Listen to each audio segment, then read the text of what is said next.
Hello friends, welcome to Jerry's kitchen. இன்றைக்கி நம்ம ஒரு ஸ்வீட் கார்ன் வச்சு ஒரு சூப்பரான பொரியல் எப்படி செய்கிறதுன்னு பார்த்துடலாம். அதுக்கு 100 கிராம் அளவுக்கு பீன்ஸ் கட் பண்ணி வச்சுருக்கோம், ஒரே ஒரு கேரட் கட் பண்ணி வச்சுருக்கோம், வெங்காயம் 1 கட் பண்ணி வச்சுருக்கோம், ஒரு முழு சோளக்கருது நம்ம தனியாக உதுத்து எடுத்து வச்சுருக்கோம், பட்டாணி கொஞ்சம் எடுத்து வச்சுருக்கோம். ஒரு கடாயில் எண்ணெய் ஊற்றிக்கலாம்.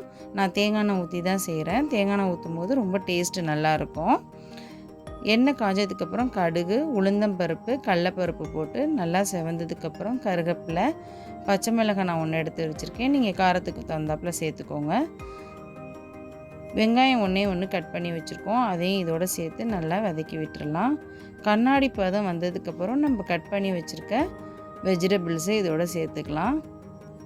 ஃபஸ்ட்டு பீன்ஸு, கேரட்டு, கார்ன் எடுத்து வச்சுருக்கோம், பட்டாணிலாம் சேர்த்து கொஞ்சம் எண்ணெயிலேயே கொஞ்சம் வதக்கி விட்டுக்கலாம். எண்ணெயிலே நம்ம கொஞ்சம் வதக்கும் போது காய் சீக்கிரமாகவே குக் ஆயிரும்.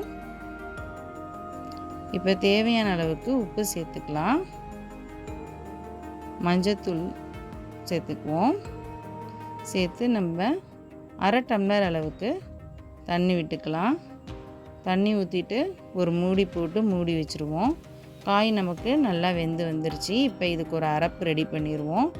2 தேங்காய் பால் எடுத்து வச்சுருக்கோம், அதை ஒரு மிக்ஸி ஜாரில் போட்டு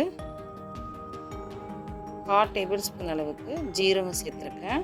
உங்களுக்கு வரமிளகாய் வேணும்னா நீங்கள் ஒரு வரமிளகாவும் சேர்த்துக்கலாம். பொரியலுக்கு எப்பயும் அரைக்கிற மாட்டேன் அரைச்சி எடுத்துகிட்டு வந்துருக்கோம். இதை தேங்காய் போட்டு நல்லா கிளறி விட்டுடலாம். கொஞ்சம் ஒரு 2 நிமிஷத்துக்கு மூடி வச்சுருவோம். இப்போ கொத்தமல்லி கட் பண்ணி போட்டிருக்கோம். லைட்டாக நீங்கள் தேங்காய் எண்ணெய் கூட ஊற்றிக்கலாம், டேஸ்ட்டு சூப்பராக இருக்கும். இந்த ரெசிபி உங்களுக்கு பிடிச்சிருந்துச்சுன்னா லைக் பண்ணுங்கள், ஷேர் பண்ணுங்கள், சப்ஸ்கிரைப் பண்ணுங்கள். மறக்காமல் பெல் ஐக்கானை கிளிக் பண்ணுங்கள். தேங்க்ஸ் ஃபார் வாட்சிங்.